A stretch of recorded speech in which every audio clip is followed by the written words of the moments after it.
The opinions expressed in the following video are not in their entirety endorsed by this podcast. They are instead the focus of our discussion today. This is your content warning.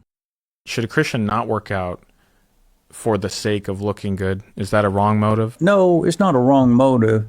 I can't say it's bad unless behind that motive is I want to be attractive to those around me, especially the women around me. Attractive. Then that can be bad. I don't really think working out to look better is a bad motive. A person who's overweight, he slims up, he really looks better. He looks healthier, happier. So that's okay. Audio Jungle.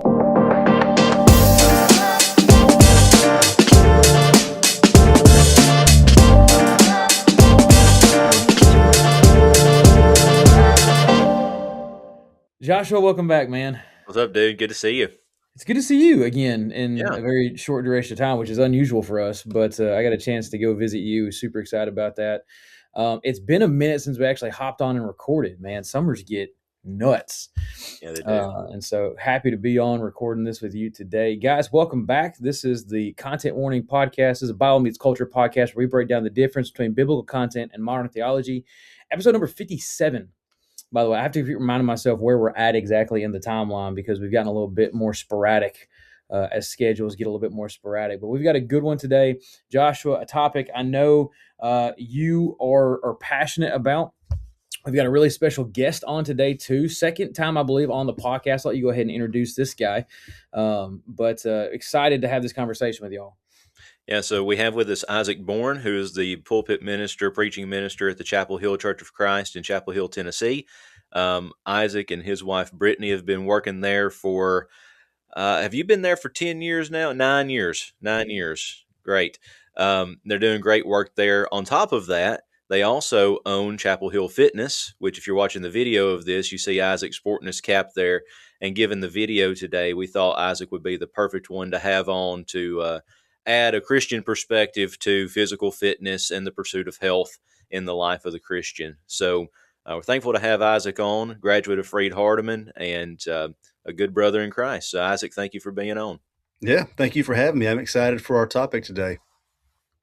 Yeah, it was a really interesting video. Josh, you actually sent me this one, and as soon as you sent me the video, all I could do is have flashbacks to you and your brother. I don't even remember if it was you were cutting or bulking or what, but it was just like I remember getting warnings from you and Jacob about, hey, look, for the next 6 weeks, all I'm eating is rice and chicken, and so I might be a little bit moody from time to time, and that was I kept having these weird reoccurrences, but. It's a topic that guys, believe it or not, if you do enough of a deep dive into this, way more controversial than I thought you would see at face value. It seemed pretty straightforward when you sent me the video. I thought, oh, that's a pretty reasonable take, I think, on a pretty popular topic. But you'd be surprised at some of the, I say you'd be surprised. Nothing surprises us as much as it used to, maybe. But the misuse of Scripture, some of the motivations behind why people don't exercise. And so the video in question today was really about, hey, is it wrong for Christians to exercise for the purpose of looking good? Is that something that you should be concerned about? Is physical fitness is something along this lines? Is that okay for a Christian to commit maybe a large chunk of their life to? And to be a part of that. So it's one of the reasons why Isaac was one of the first guys I thought of when we started thinking about this and setting this up. And so, guys, I just want to get whoever wants to go first, go for it. I just want to get your initial thoughts on the video because I think we're going to get pretty quickly into the heart of the issue today. But I want to get your just initial thoughts on when you first saw the video. Yeah, go ahead, Isaac. Well, I think that we live in a time, especially as Christians, that people are looking to us. But I know all of us serve as ministers, and so there's a stronger magnifying glass that is on us. And so I think that not only is it an issue for Christians in general, but I think also for even more so for ministers or those who serve in a public way, because I've had people come up and tell me their reservations of listening to preachers, not just about any topic, but I've had more than one person come to me and say, when I see a minister who's really obese or doesn't take care of themselves physically, I have a really hard time listening to them preach. And I'm not saying that's good or not, but they'd say no, especially if it talks about sermons on self-control or discipline, some of those core tenets of what a Christian is supposed to be. They see that as an inconsistency, and as preachers and as Christians in general, we don't want to give off an air of inconsistency with what we say and what we do. And so I think even, especially as ministers, we may not think about that, but I know that there are many people in our congregations who are kind of looking for that, for one reason or another, and sometimes that can be a real hindrance to our ministry. Yeah. I mean, I'm reminded of the guy, and y'all might even be able to spout off his name. He was famous, or is famous, for biohacking. Have y'all heard of that? So he was like doing all these things to his body to make sure that he lived forever. And then he has like an autoimmune problem that's developed in the lining of his stomach. So, I mean, I understand the point of the video. Like, we're all going to die, right? You can't escape death.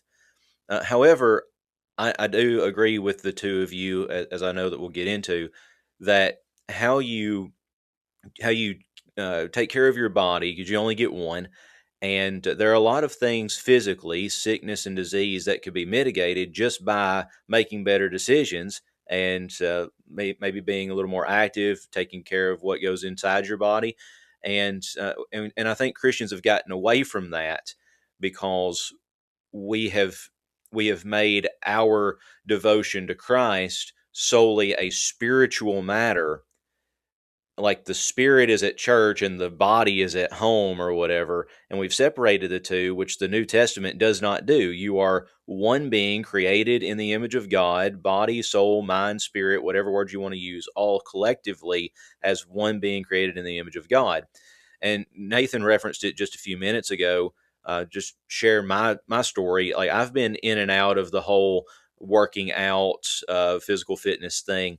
I'm certainly not an athlete by any means, but when I was in college, my brother was told either lose weight or die.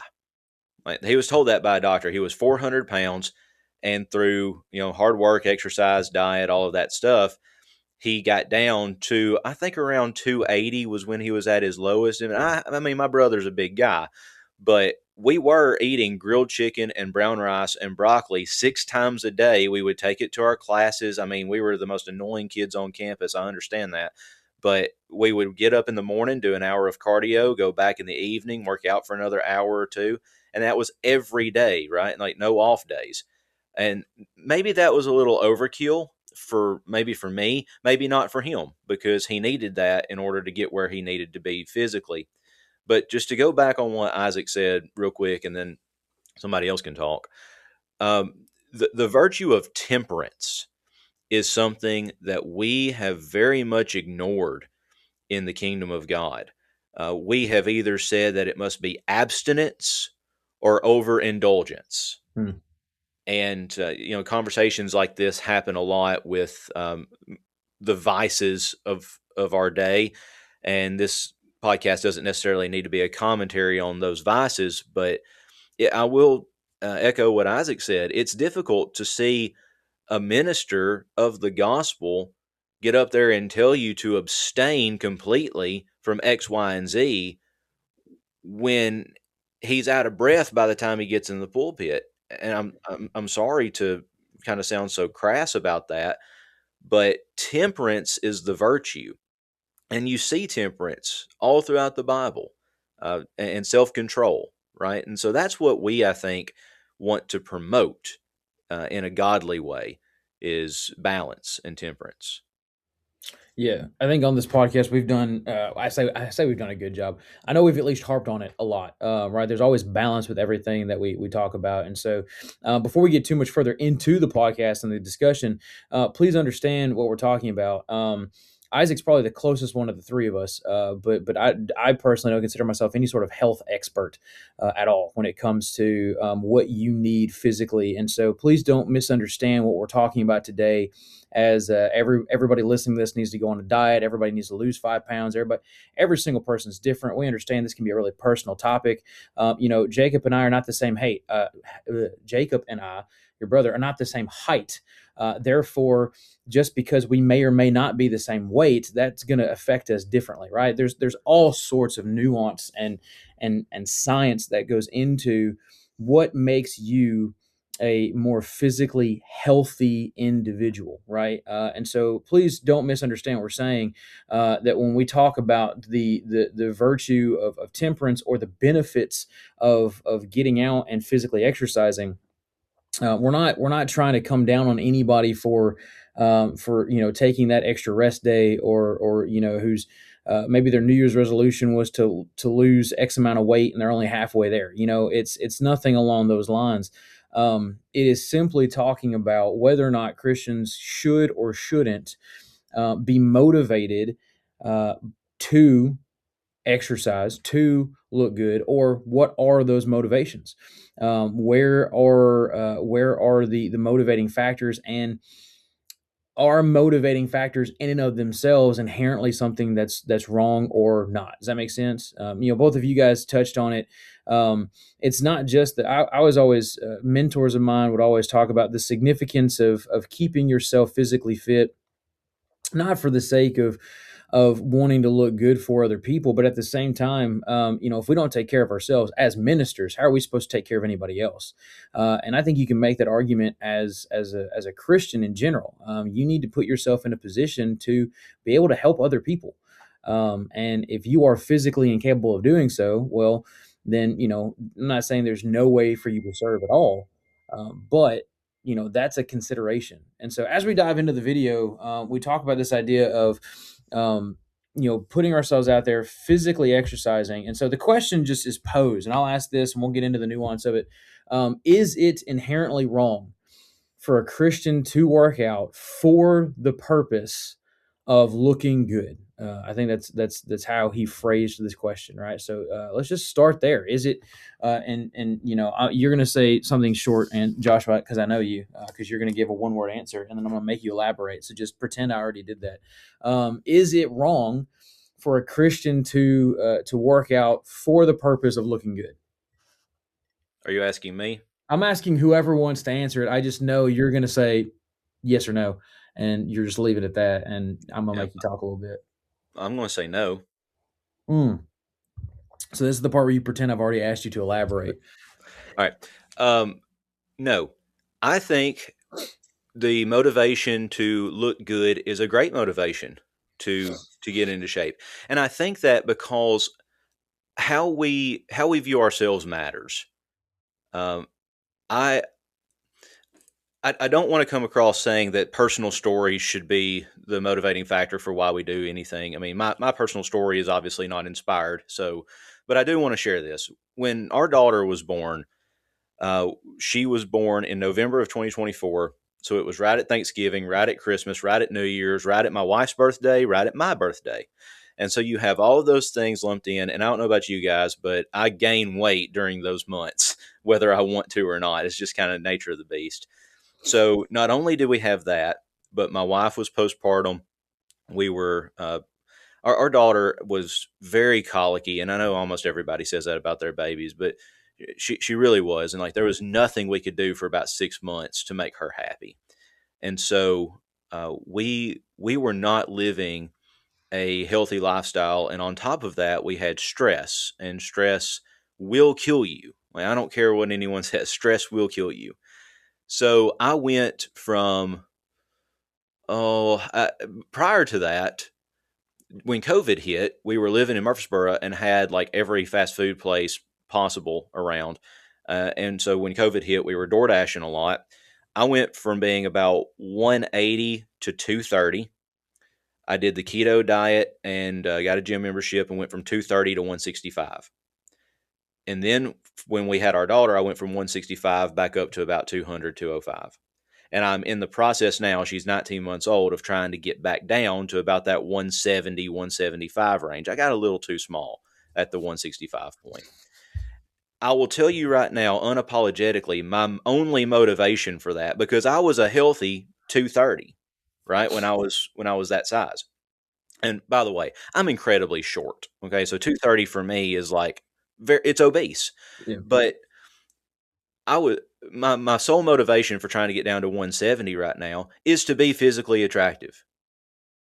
And it's because I I don't, maybe I shouldn't say this publicly. I'm going to anyways. I struggle with depression and I don't like myself a lot of the time. And so when I look in the mirror, I want to be able to like myself and I want to have a goal to work toward that will help me like myself. So that's motivation number one. Motivation number two, I owe it to my wife to be physically attractive to her. She did not sign up to marry a fat slob who sits around and eats Cheetos all day.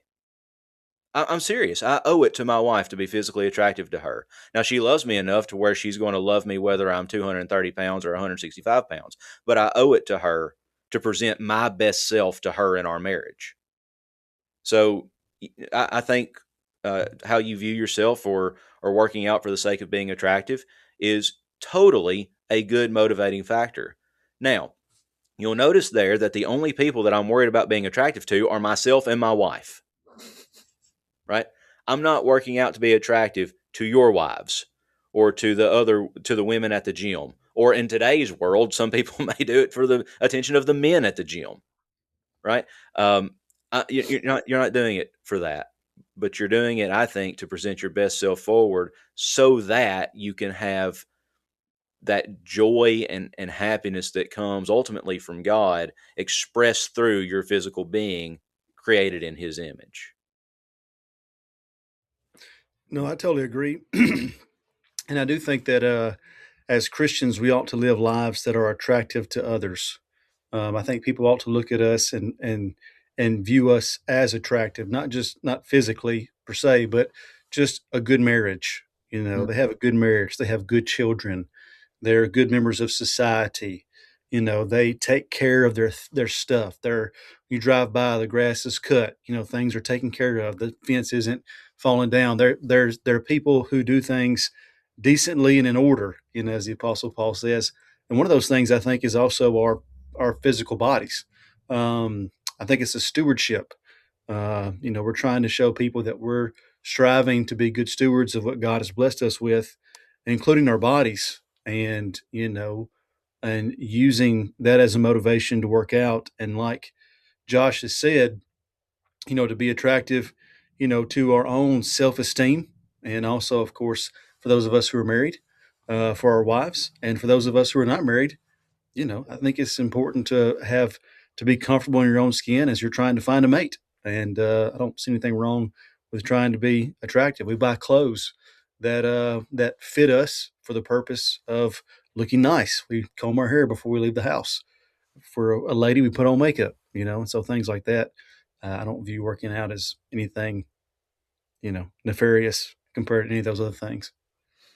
Yeah, I think the bottom line is, where do you draw the line, or are you willing to draw a line? I should speak. Isaac, you mentioned, we're willing to buy certain clothes or certain jewelry, or we're willing to buy certain makeup. We're willing to do certain things to make ourselves appear more attractive to, whether that's our spouse, whether that's because we're looking for a spouse. There are certain things we're allowed to do. I say we're allowed. There are certain things that we're willing to do. Does working out just fall into one of those categories or not? And so that becomes a question that Christians ask themselves. I think physical fitness is definitely one of those things that's attainable for anybody. I think there's a reason that it's attainable for anybody, despite the fact that you might not have access to gyms or a private trainer or whatever the case may be. Every single person has a little bit of time and asphalt outside their house usually. Right. Josh was a runner. I don't know why he's a runner. I say he's a runner. He runs, maybe sometimes begrudgingly, which is crazy to me. Most of the time, begrudgingly. Yeah, if I'm running, you better run too. That's all I'm going to say, right? I can force myself on a treadmill, but if I'm outside running, you ought to be worried about what's behind me. But I think it certainly speaks to the difference of individuals, right? And where your priorities lie as far as what you're willing to do or what you have a desire to do to make yourself seem more attractive to yourself or somebody else. Now, I'm going to touch on this, Joshua, just because you brought this up. And the only reason I want to bring this up is because I think, again, one of the things that we certainly want to get to is the heart of the matter, right? Why you are wanting to look more attractive, why you're wanting to do some of these things. And I think one of the reasons this has become, again, didn't think it was going to be all that controversial until you started researching it, but it becomes a very controversial topic because of this thing that we call vanity, right? At what point is this physical exercise? At what point is you wanting to look good vanity? And the reason I say this is Joshua brought this up. And the reason I want to bring this up is not necessarily my views, but I've had these conversations before, in the sense that, well, it shouldn't necessarily matter how you look because you ought to be able to see you the way that God sees you, right? And again, I've got responses to that, but I'm curious to see what you all would say in a situation like that, because again, these are conversations, especially in my line of work, working with teenagers. It's a big deal.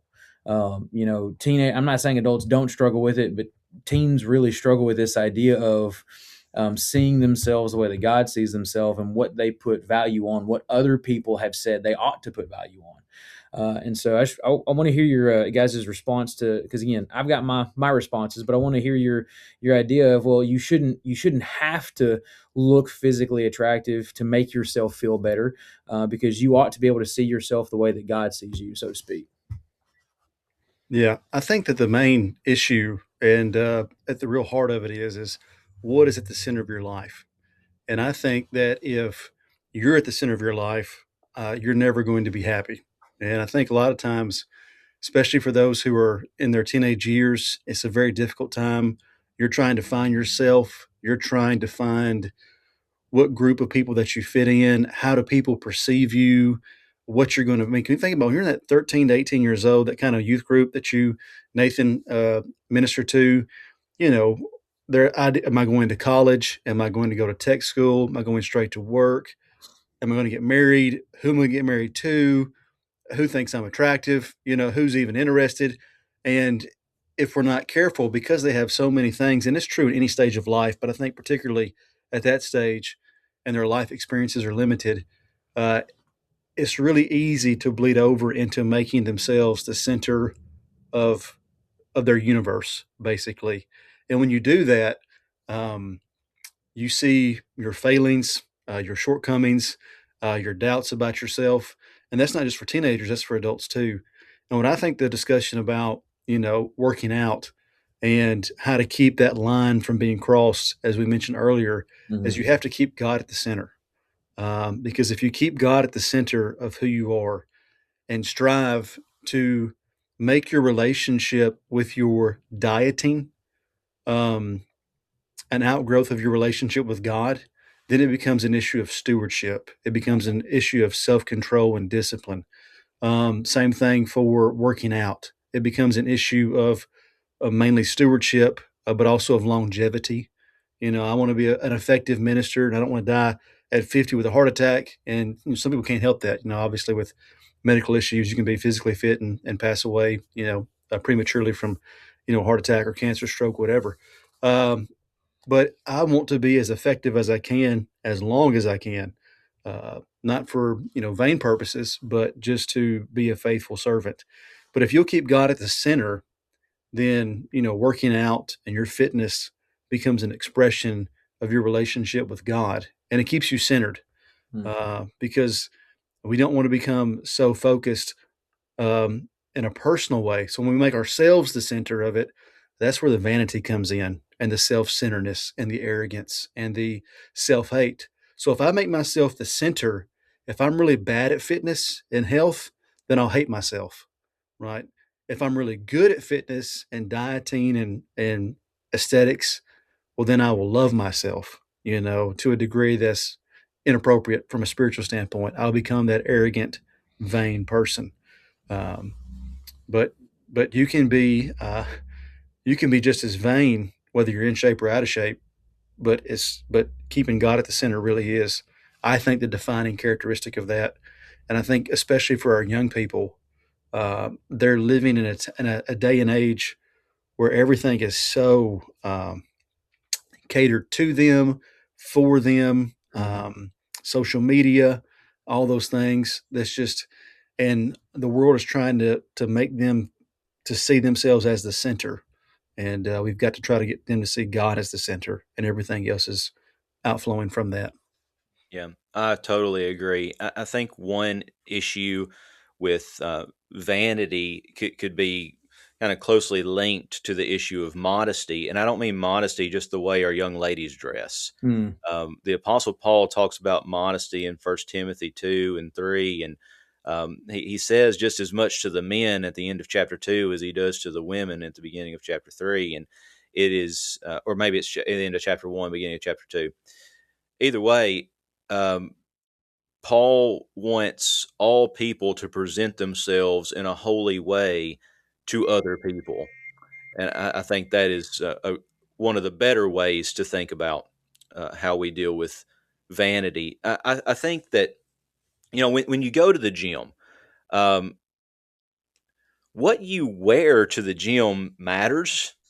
How you present yourself to the other people that are around you, even though you're there for a shared goal. I mean, the word gymnasium comes from the Greek word gymnasium, which is the naked place, as people would work out in the nude. And no wonder it was such a problem when Antiochus Epiphanes built a gymnasium in Jerusalem, right, a few hundred years before Jesus. So how you present yourself matters. As far as vanity goes, yes, motive is a big deal. And like for me, body dysmorphia has always been a really big challenge of mine. Like even now, I'm in the trend to lose weight. I count calories, I run, I work out, all that stuff. But then I look in the mirror, and I still see the 200 and almost 250 pound Joshua, even though I've lost 20 pounds or more since the beginning of the year. And you start to trick yourself into seeing things that aren't there. And it goes back to what Isaac said about making yourself the center Hmm. of what you're doing physically. Again, I guess this is going to be confessions with Joshy today. But when I went from being 230, 240 to 165, I had some excess fat that I could not get rid of. I mean, it did not matter what I did, I could not get rid of it. And so I had a procedure to have liposuction done. And I'm not telling anyone else to have it. In fact, looking back at it, maybe it wasn't worth having, but it was the only way that I could get rid of those excess pockets of fat that needed to be gone, and they just wouldn't go. And I know, having said that, there are going to be people who listen to this to say, oh, well, that was a vain thing to do because liposuction is only a vain surgery. It falls under plastic surgery. And to that, I would say, well, look at someone who was in a car wreck who got burned that had to have facial reconstruction surgery. That's plastic surgery, but is it vain? Should they just live the rest of their life looking marred and scarred, or is there something that we could do to, surgically give them a better presentation of themselves and have self-confidence in those things? And so the issue of vanity as a sin, I think, is temperance misplaced, because you're not bringing a balanced approach to it. You're putting all the weight on one thing, and then I think the result of that is going to be something like body dysmorphia, or self hatred, or the pursuit of a goal that's never ending. And we don't want that. What we want is to present the best versions of ourselves, the way God designed us, the way that God made us. And it is interesting to look at the human body and see that God designed the human body to gain weight in a certain sense, and to lose body, or to gain muscle, to lose body fat, or vice versa, depending on what you do. And that our physical bodies have a purpose, right? John Paul II wrote this big theological treatise called The Theology of the Body. And it's really one of the only theology of the bodies that I've ever come across that actually says, hey, our bodies are part of our existence, right? It's not just spirit and mind over here and then body over here. We're going to have a physical bodily resurrection. And yes, this physical body is going to be renewed in that resurrection and fit for eternity, but it's going to be this physical body that's resurrected. And so I'm very adamant about taking care of what we have at this present moment. And like Isaac said, you could pass away tomorrow. And a lot of people will throw out the verse, 1 Timothy 4:8 that bodily training is of some value, but godliness is of value in every way. Mm. Okay, that doesn't say that bodily training is of no value, right? Yeah. So I think that vanity just has to do with your priorities and your perspective. Yeah, and I totally agree. And I think one of the things is having realistic expectations. One of the hard things about social media, especially if you start to get into fitness, working out, and you'll start following people on Facebook, Instagram, whatever it is. And a lot of times, they're posting pictures in good lighting, probably when they're getting ready for a show.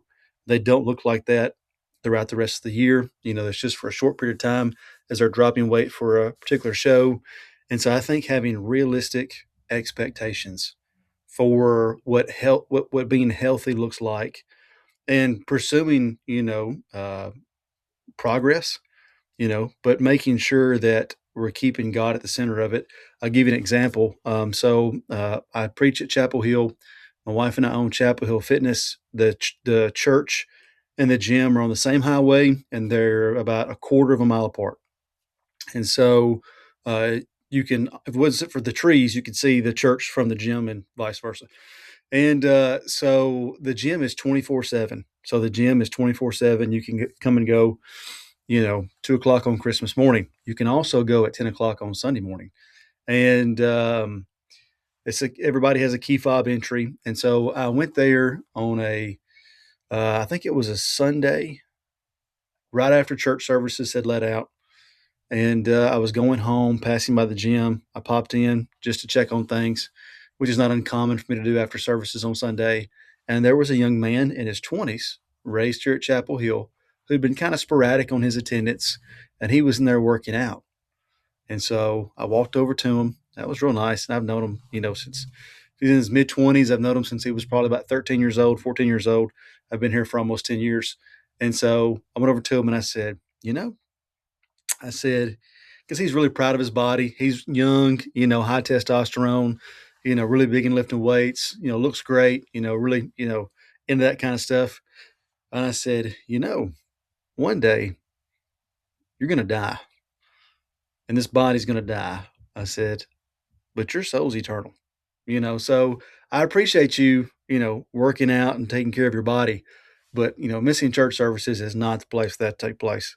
And his attendance has actually been a little bit better. I can't say he's been here 100% of the time, but his attendance has been a little bit better.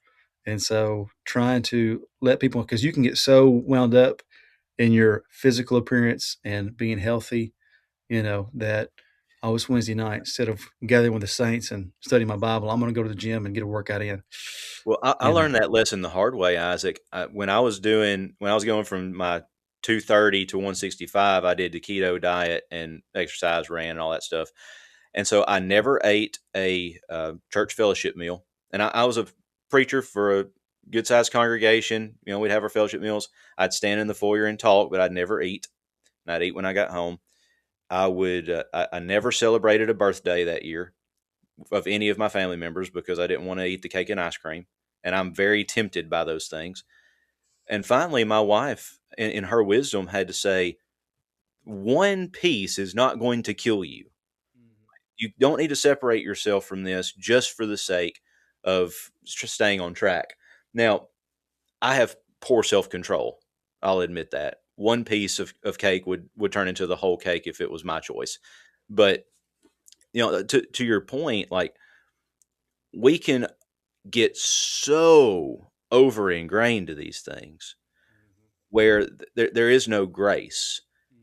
But that's, again, I keep coming back to it. That's the whole thing about temperance. Temperance is not abstinence, and it is not overindulgence. And it's wisdom that shows you how much of what you can have in that particular instance. No, I totally agree. In fact, I was having this conversation with someone at the gym just yesterday, and we were talking, and I said, "Life is short. Eat the cake." And that's what I told her, because I've said that phrase a lot, and it's true. But I do think, and this goes back to one of the things we touched on in the beginning, and that is, I do think that, we are one person. I think when you are struggling spiritually, I think you struggle physically. Amen. I think whenever you struggle physically, I think you struggle spiritually, even if you don't recognize it. And to me, food is pleasure. I mean, and God has given us food for pleasure. And so being able to train myself to enjoy the blessings God has given to me without overindulging, to me, okay, when it comes to food, okay, when it comes to eating food, well, that helps me with any type of pleasure sensation, whether it's recreations or sexual or whatever it is. I am training myself, to enjoy this blessing God has given to me in an appropriate way without abusing this. We had that same conversation with any number of things.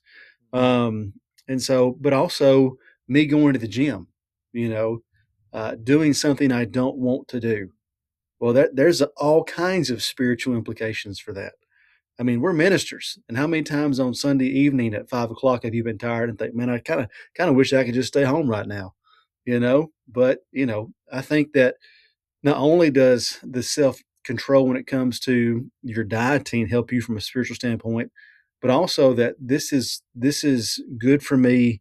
I don't want to do it, but I'm going to do it for my benefit and betterment. And so, I think those things work synergistically, both in a spiritual and a physical way. And so one can't replace the other. But I do think that uh, they're not opposed to each other. I think that becoming better in your diet in becoming better in your self-control is going to help you in every aspect of self-control. Becoming better in your discipline, to do the workout or to do the hard thing or to push the heavy weight is going to help you from a spiritual standpoint too. So I honestly think it's one of the best tools that God has given us to hone in on those spiritual things. So I Yeah. think every Christian should come down to Chapel of Fitness and get a membership wherever you live. Sorry, I had That's a to. bit of a drive for me. I'm gonna stick with a gym a little bit more local, but I do no, I appreciate I do really appreciate the insight from both of you. I think one of the big things that at least in our society, what we have a really big problem with is we've created in some capacity this idea that everything has to be mutually exclusive from everything else, right? Yeah. And so Joshua and I we got to become buddies in the middle of. I apologize for anybody who's a part of this cult, but CrossFit, right? That used to be the running joke was, if a CrossFit and if you had, I forget what it was, but if you had like a CrossFitting vegan, like what would they tell you about first type deal is one of those deals that became an entire personality trait. And Isaac, to your point, especially with young people, it's not necessarily about the physical fitness that they're always worried about as much as it is how they identify. Right? Do I identify as somebody who's fit? Do I identify as somebody who's attractive? Do I identify in any of these particular ways? What am I supposed to look like according to and you fill in that blank. And if you fill in that blank with anything other than what am I supposed to look like according to Christ, then you've fallen a little bit short, right? But to both of your points, and one of the things, Isaac, you've said it twice now. One of the things I think is really, really important is um, your identity is found in Christ, but that doesn't mean that your identity doesn't also exist in a very physical sense, right? That you are not here to strive to do certain things. Joshua, I'm not making fun of you. I promise. I would make fun of you to your face, but it's not what I'm doing though. But you were talking about how, your journey back to 170, right? We talked about how people are always different. Brother, I haven't seen 170 since I was in 8th grade, right? Like that's just not who I am. And I played rugby in college, right? I'm not an unfit individual. But 170 was just not in my cards. And so junior year of high school, over that summer, I went from 295 to 210, and back up to about 220 by the time I started playing rugby at Free, just because that was way healthier. And I mean, part of it was, it wasn't a stout football player in high school 295. It was I worked at a concession stand. We got free food while we were working, 295, right? And so identifying as a particular thing can be dangerous no matter where you're at. But part of our identity being in Christ is, Isaac said it twice now, being good stewards of the things that we're blessed with. And it's a shame in a lot of ways, and I'm not saying it's wrong, But it's a shame in a lot of ways that we've kind of relegated stewardship to just meaning financial assets, our possessions, right? We are to be good stewards of everything that God has blessed us with, and that includes our physical body. As we trickle into the vain thing, the concept of vanity, you guys have touched on it. Vanity only becomes an issue when you choose to identify in self, right? When you care more about that than your relationship with God, right? It's part of the reason that Proverbs 31 talks about, I don't remember exactly what it says specifically, but Proverbs 31 about the virtuous woman says that beauty is vain, but a woman who fears the Lord is one who is worthy of praise, right? Doesn't say that beauty is not important. Doesn't say that there's not a physical attraction component to our spouses. Um, but where is our primary focus, right? And I think one of the things that we've done is we've said, well, if my primary focus is God, then that means nothing else matters. That's not totally true. Your primary focus is God is the correct step, but then everything else matters based on how God says it matters, right? Does that make sense? There are things that we have to be able to take care of. Kind of going back to wanting to be physically attractive, not just for self, but maybe our spouses. Yes, my spouse loves me enough that if something were to happen, she would still love me, and we would still, I'd like to think, would still have a really, there would be stresses depending on the severity of whatever it was, but you know, you have to understand people are still human. If God forbid a tragedy were to happen, and all of a sudden, Chelsea in a few weeks is married to a guy that doesn't have legs, or half my body's burned or whatever, not that she would love me any less, but there's a physical attraction component now that, okay, it's going to become an obstacle that we're going to have to address, right? Same can be true with our physical fitness. Just because physical fitness might not be my number one priority, I also owe it to some extent not to put excess obstacles in between mine and my relationship with whoever, whether it's my spouse or whether it's friends or so on and so forth. And that can work both ways. Don't get me wrong. If I'm putting other people down because they're not as fit as I am, my identity is in a wrong spot, right? And I'm identifying in self, and I'm not viewing people the way that God says I ought to view them too. That's why, again, Joshua, you're talking about that balance is so significantly important. And when that becomes the thing that I choose to let identify me, now we've got a problem. Well, let me say something real quick about working out or being attractive for the sake of your spouse. I think it goes both ways. It's just it sounds a little Sure. less nice when we talk about our wives pursuing that for us as Right. husbands. Because we live in a culture, and I say this all the time when I talk about women in Scripture. I'll tell the women in the congregation, "Look, God made you beautiful. You can't help it. God made you that way." And that's true, whether you're 95 years old or a little girl running around the church building. Like God made you beautiful, and I think that's true for men too. God made you beautiful, and you can't help it. God made you that way. But as far as the marital relationship goes, remember in Genesis 2:24, like that key passage on marriage, that the text says that you leave your father and mother and you hold fast to your wife. That word hold fast in Hebrew means to pursue with all your energy. And in marriage counseling, sometimes we'll have couples come in and they'll be having trouble and they'll say, well, we haven't been on a date in 3 years, or we haven't had time alone in 6 months, or whatever. I'll say, okay, so when Jesus told the church at Ephesus that they'd lost their first love, what did he tell them to do? He said, do what you did at the beginning, right?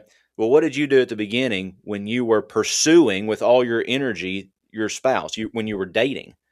I mean, you probably dressed well. You probably groomed yourself. You might have even had a gym membership and worked out, or watched what you ate and washed the truck and make sure it was vacuumed out and all of that stuff. You made sure there was money in the bank account to go on dates. Do what you did at the beginning. And so when we say I do, that doesn't mean I don't do these other things anymore. When we say I do, I argue that it means I do what I was doing before amplified 100 times over, Yeah. right? Because now we're one flesh, and now we're together in this union of marriage. So I think there's a biblical precedence, and I'm not going to say a biblical command necessarily, but I do think there's a biblical precedence on taking care of your physical being for the sake of others, particularly, namely, your spouse Sure. and your children, right? So you can take care of them. Like I'm 33, we have one child, and we talk constantly about, well, we're only getting older, right? I want to be able to run around with my children. I want to be able to play with them in the yard and to have a garden with them and raise livestock like we do now. And I don't want that to go away because of my physical health. So I'm going to do all in my power to maintain my physical health for their sake. Yeah, I think that's really really great stuff to point out too. There was a video that popped on my Facebook not too terribly long ago, talked about the you don't work out to look good, you work out to live. And so it was like, if I had to run my kid, out of a burning house, could I? And it was a dude running with like a sandbag that weighed 80 pounds, over his shoulder. Just, could I do some of these things? I think that's something that people don't always look in consideration. So one of the things that I try to reiterate to people too, and if you are any follower of gym culture whatsoever, no offense to anybody in the room, but if you're any follower of gym culture whatsoever, that with anything, there are some really toxic traits when it comes to gym culture, and there are some really misconceived perceptions out there. But you also know that the gym can be one of the most tight knit, encouraging communities that you could be a part of. Now, maybe it's a whole nother podcast about whether or not the church could learn a thing or two from how tight knit and encouraging some of those gym communities are. But one of the things that I think is really significant, and there are guys that, for better or for worse, the influence culture has kind of shed a light on this. You never really know where anybody's at when you just see them in passing, right? And so there's this concept of not every single guy who goes to the gym, who's making that priority in his life, who looks really really fit, that's not always their entire life, right? It's not always the I forget what the expression was, but it's not always the gym bro that's just worried about his creatine intake and this, that, and the other, right? There are certain levels to this, and I think it's significant and important for us to realize that when it comes to this idea of wanting to be physically fit, everybody has their own reasons for it, right? And I think one of the things with this particular topic that we really try not to do is we try not to just judge other people's motives, right? I think one of the things that we really try, like,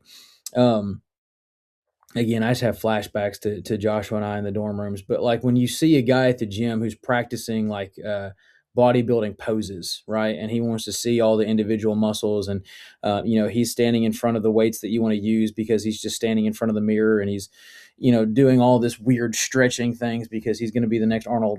It's one of those, you get in your head, well, this guy is vain, this guy's just trying to show off, this guy's whatever. But you also don't know where that guy started. You don't know where that guy's been. You don't know what's going through that guy's head. More than likely, he doesn't even know that you're standing there waiting on said weights. But giving people grace in really personal areas like this is a big deal, and I think it's something that we don't always do. But I do, again, the video kind of, not to wrap up per se, but the video kind of leans toward, at least my understanding of it, leans toward a lot of what we've said, right? That there's nothing wrong with wanting to be physically attractive. Where it becomes a problem is when you're trying to become the center of somebody else's attention that you don't need to be the center of. Does that make sense? When you're trying to garner the attention of people who maybe aren't your spouse, or maybe you're putting too much emphasis on the things that you should be putting emphasis on, right? If you're ignoring other relationships for the sake of physical, um, physical attraction, right? And again, I don't want to get too off into the weeds, but another big thing in this conversation that we don't really have a lot of time to talk about is, um, who gets to define what physical attraction is? I think that's another really kind of key part of the whole conversation, right? Should Christians work out for the sake of being physically attractive? Well, who gets to decide what's physically attractive? Is that maybe a bad prompt or whatever? One of mine and my wife's sweetest friends is a couple that we knew back in Mississippi, and to try to say this as tastefully as I possibly can, she had major back issues, and her major back issues were tied directly to part of her body that was on the front side. And so she was going to reduce said part of her body. By all worldly objective standards, there's nothing attractive by making those smaller. But for her physical well being, that became, and so who's to say that that wasn't more attractive to her husband, that she was able to have less pressure on her back, that she could do some of the things that she couldn't do before. And so there's all sorts of maybe nuance to this conversation, um, that we don't always take time to consider, and balancing our spiritual being with our physical well-being. Joshua, to your point, I think is a really biblical precedent, right? Now, I'm not telling everybody to go spouting off First Corinthians. Help me out. Which the verse in First Corinthians that talks about how your body's a temple, therefore we ought First to. Corinthians 3:16 and Yeah, 6. there you go. If your body's a temple, therefore we ought to work out 6 times a week, and so on and so forth. Joshua and I might disagree on the exact meaning of that particular passage, but there's also, you can also go to the extreme in both directions, right? And we've got to be really careful. We try our best to preach balance in everything that we do, on this podcast. And there's a perfectly, I would almost say, perfectly designed balance to have, right? Your body is designed to lose weight. Your body is designed to gain weight, especially at certain points. Chelsea had an issue, I think, with our first kid where she wasn't gaining enough weight, right? We know people who, during pregnancy, don't gain enough weight for the sake of wanting to stay kind of fit. And that's not always a good thing either. But again, I don't want to go off way, way, way too into the weeds. But I think that there's certainly some significance, as we've all kind of pointed out, in the ability to steward your bodies correctly, and understanding where vanity lies in the life of each individual person.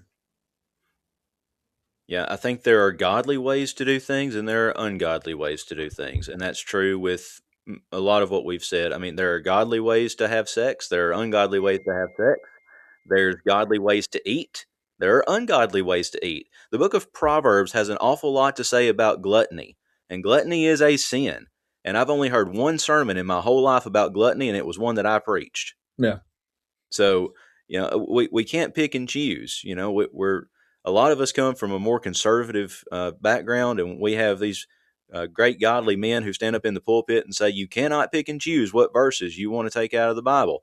Like, well, let's talk about some of these that we have ignored conveniently, like the Song of Solomon and the book of Proverbs.